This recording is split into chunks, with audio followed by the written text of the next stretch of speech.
फिरोजाबाद में सरकारी स्वास्थ्य महकमे की लापरवाही के चलते एक पीड़िता ने राज्यपाल से इच्छा मृत्यु की मांग की है। कल जिलाधिकारी को एक ज्ञापन सौंपा है और राज्यपाल के नाम ये ज्ञापन है। अंकिता भारद्वाज इस समय मेरे साथ हैं, पूर्व छात्र संघ अध्यक्ष रही हैं और अपने लिए अब न्याय की गुहार लगा रही हैं, लेकिन न्याय नहीं मिल पा रहा।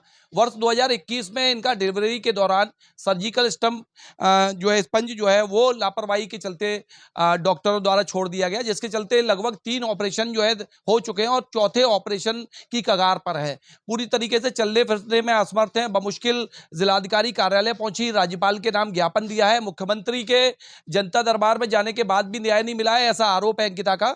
एक बार बात कर लेते हैं और समझ लेते हैं कि जो पीड़ा है उसको निश्चित रूप से जब इच्छा मृत्यु की मांग की गई है तो बड़ी पीड़ा है। एक बार समझ लेते हैं कि पूरा क्या घटनाक्रम रहा है और आखिर किन डॉक्टरों द्वारा और स्टाफ द्वारा ये लापरवाही बरती गई। ऐसे लोगों पे कार्रवाई जरूर बनती है, ये इंडिया न्यूज भी कहता है।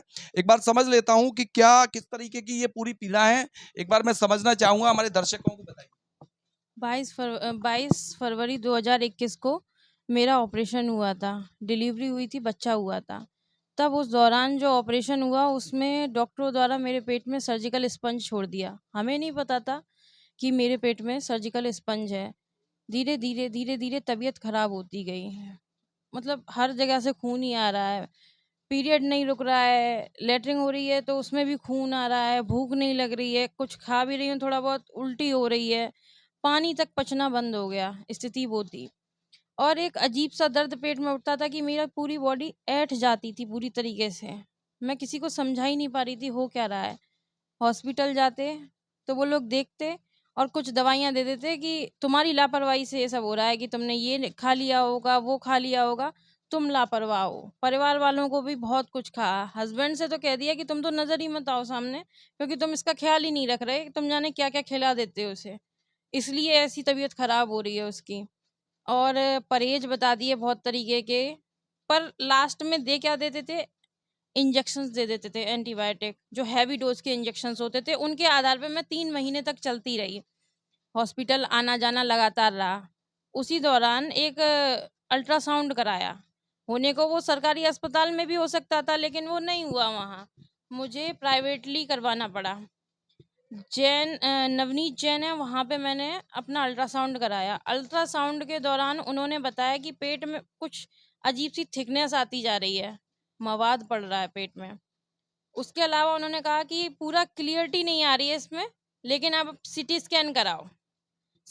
जो सिटी स्कैन रिकमेंड किया, यहाँ हॉस्पिटल में किसी व्यक्ति ने सिटी स्कैन नहीं कराया, बल्कि वहाँ पेट पे कट लगा दिया। उस समय मुझे कोई एनेस्थीसिया या कोई शून्य करने का इंजेक्शन ना देते हुए ऐसी कैंची से कपड़े की तरह मेरा पेट काट दिया था। उस समय मेरा पेट मेरी माँ ने पकड़ रखा था। मेरी माँ से कहा जरा पेट पकड़ो, ड्रेसिंग करनी है, लेकिन ड्रेसिंग करने के बजाय उन्होंने पेट काट दिया। बहुत दर्द हुआ था मुझे, जिसको मैं डिस्क्राइब नहीं कर सकती कि कितना दर्द हुआ। मैं बुरी तरीके से पागलों की तरह चिल्ला रही थी बेड पे लेटे हुए। वो दर्द उतना ही था जितना एक बच्चे को होने में होता है। फिर उसके बाद 4 दिन उन्होंने पेट ऐसे ही खुला रखा और मवाद साफ किया, पेट सिल दिया। अगर उस दौरान अगर उन्होंने सीटी करा लिया होता मेरा, जो कि अल्ट्रासाउंड में दिया गया था, तो शायद 1 महीने पहले ही सर्जिकल स्पंज निकल आता, आंत ना सड़ती उतनी ज़्यादा, आंत काटनी ना पड़ती। लेकिन नहीं निकला सर्जिकल स्पंज उस दौरान। फिर एंटीबायोटिक, दवाएँ, कई तरीके की दवाएँ हॉस्पिटल से सब अवेलेबल नहीं हो रही थीं, सब मार्केट से खरीदी जा रही थीं।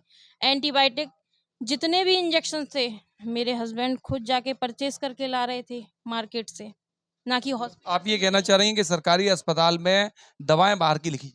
हाँ, सब बाहर की, और इतना अच्छा काम कि अस्पताल की पर्ची पे कुछ ना लिखकर छोटी-छोटी पर्चियों पे लिख के दे दिया कि इनके पास कोई सबूत ही नहीं रहेगा। तो ये कहेंगे क्या किसी से? और ये आज भी होता है कि छोटी-सी पर्ची पे लिया, लिख के दे दिया कि बाहर की दवाई ले लेना। क्यों बाहर की दवाई ले लें? गवर्नमेंट क्या दे रही है? गवर्नमेंट पैसे दे रही बताइए, है। आपने इच्छा मृत्यु की मांग की है राज्यपाल से, क्या मतलब कम शब्दों में अगर हम समझना चाहें कि क्यों इच्छा मृत्यु आपके द्वारा मांगी गई है और किस तरीके की लापरवाही आप देखती हैं और क्या कार्रवाई चाहती हैं? मेरी आंत बाहर रही थी 10 महीने पेट से। उसके बाद वो मवाद साफ करने वाला ऑपरेशन हुआ, उसके बाद 2 और ऑपरेशन, और अब फिर उस कगार पे आ गई कि एक और ऑपरेशन होना है मेरा। कितने ऑपरेशन करवाऊं? इंसान एक बच्चे पे एक ऑपरेशन ही बड़ी मुश्किल से झेल पाता है, उसको उसकी भरपाई करने में ही 2-3 साल का समय लग जाता है। लेकिन यहाँ तो सिलसिला ही खत्म नहीं हो रहा है, ऑपरेशन होते ही जा रहे हैं, होते ही जा रहे हैं, होते ही जा रहे हैं। अब एक और ऑपरेशन, कितना दर्द सहेगा एक इंसान? अब मेरे अंदर दर्द सहने की क्षमता खत्म हो गई। प्लस में मैंने प्रशासन से, हर व्यक्ति से कहा, चाहे वो प्रिंसिपल हो कॉलेज की, डीएम हो, चिकित्सा अधिकारी हो, हमारे चिकित्सा मंत्री ब्रजेश पाठक जी से तक मैंने कहा, मुख्यमंत्री जनता दरबार में भी गई, लखनऊ में एडमिट थी तो एडमिट रहते हुए मुख्यमंत्री जनता दरबार में मुख्यमंत्री जी से मुलाकात हुई? नहीं, वहाँ पे उनके पीआरओ वगैरह जो होते हैं, जो लेटर लेते हैं, उनसे मुलाकात हुई। मिलने की कोशिश मैंने लगातार की। यहाँ पे भी वो आए तो मैंने वहाँ पे उनको लेटर दिया, लेकिन किसी चीज़ पे कोई कार्रवाई नहीं हुई। यहाँ पुलिस प्रशासन में गई थी तो उन्होंने एक रिपोर्ट लगा दी कि बच्चा अभी स्वस्थ दिख रहा है और पत्नी भी स्वस्थ है। मुझे तो यही नहीं समझ में आया कि कब मुझे स्वस्थ हॉस्पिटल से निकाला गया और मैं कब स्वस्थ हुई। अभी तक अस्वस्थ हूँ। अभी तक मैं अपने सारे काम खुद नहीं कर पा रही हूँ, जब मैं दूसरों पे ही निर्भर होके रह गई हूँ। सर्जिकल स्पंज जो आप बता रही हैं, क्या वो अब ऑपरेशन में निकल चुका है या अभी भी? नहीं, वो निकल गया था। 31 मई को जो ऑपरेशन हुआ था, उसमें सर्जिकल स्पंज निकाला गया, जो कि मेरी आंतों से चिपका हुआ था, जिसमें मेरी कितनी आंत काट दी गई इसका मुझे अंदाज़ा नहीं, क्योंकि कॉलेज से कोई रिपोर्ट, मतलब हॉस्पिटल से मुझे कोई रिपोर्ट नहीं ली, कोई मेरी आंत की जाँच नहीं करवाई। आंत का वो एक बड़ा हिस्सा काट के गायब कर दिया उन्होंने। अब वर्तमान क्या स्थिति है? डॉक्टर क्या कह रहे हैं? आप कह रही हैं तीसरा ऑपरेशन, चौथा ऑपरेशन और होना है, क्या कह रहे हैं डॉक्टर? ये चौथा नहीं, 5वाँ ऑपरेशन होगा और इसमें मेरी आंत फिर से बाहर आ रही है।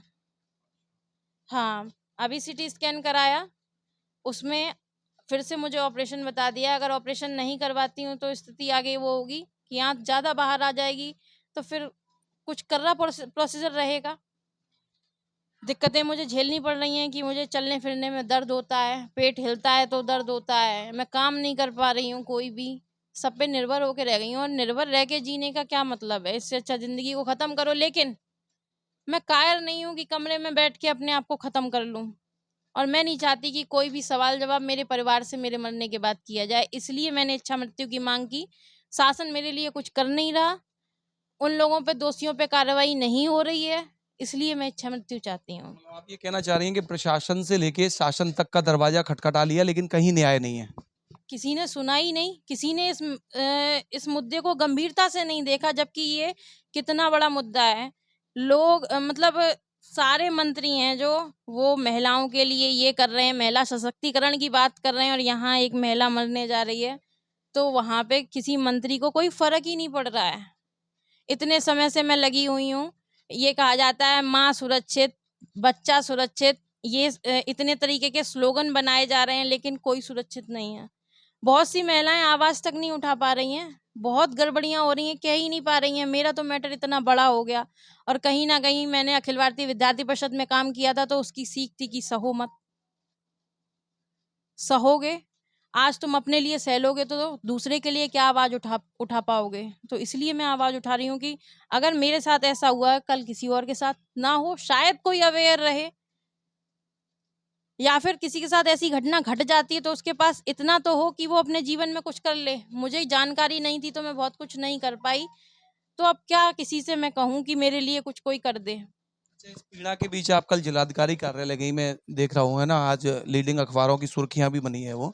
तो क्या कोई आश्वासन मिला अधिकारियों की तरफ से, या अब तक कोई स्वास्थ्य महकमे के लोग आए हों या किसी जिम्मेदार अधिकारी ने आपसे कोई बात करने का प्रयास किया हो? भाई, जैसे मैं देख रहा हूँ इच्छा मृत्यु मांगी, उसके बाद किसी अधिकारी ने कोई जहमत उठाई आपसे मिलने की? किसी ने नहीं, किसी का कॉल नहीं आया, किसी ने बात नहीं की, किसी ने कोई आश्वासन नहीं दिया। बस ये कहा है कि हम प्रयास करेंगे कि कार्रवाई हो।